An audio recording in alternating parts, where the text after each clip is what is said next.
Hello students, तो चलिए करते हैं इंटरेस्ट ऑन कैपिटल के डिफरेंट केसेस कि कब पार्टनर्स को इंटरेस्ट ऑन कैपिटल अलाउड होता है और कब अलाउड नहीं होता।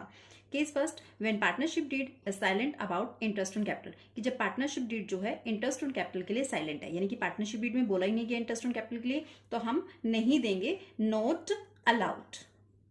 इस केस में हम पार्टनर्स को कोई भी इंटरेस्ट ऑन कैपिटल नहीं देंगे। When partnership deed provides for interest on capital, जब पार्टनरशिप डीड बोल रही है कि इंटरेस्ट ऑन कैपिटल दीजिए, but there is loss in the firm, और फर्म को क्या हो रहे हैं, लॉस हो रहे हैं, तो लॉस के केस में भी हम क्या करते हैं, इंटरेस्ट ऑन कैपिटल नहीं देते। तो इस कंडीशन में भी क्या होगा, interest on capital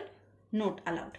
third case, when partnership deed provides for interest on capital, जब पार्टनरशिप डीड बोल रही है कि इंटरेस्ट ऑन कैपिटल दीजिए and sufficient profits are available, और आपके पास सफिशिएंट प्रॉफिट्स हैं, तो आप इंटरेस्ट ऑन कैपिटल पूरा दे दीजिए, full allowed.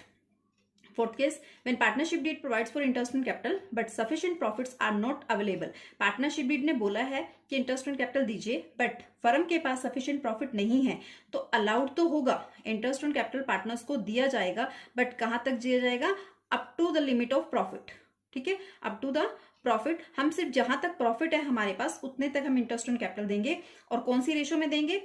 In the ratio of interest on capital, interest on capital की जो रेशो होगी उसी रेशो में हम क्या देंगे, इंटरेस्ट ऑन कैपिटल पे करेंगे।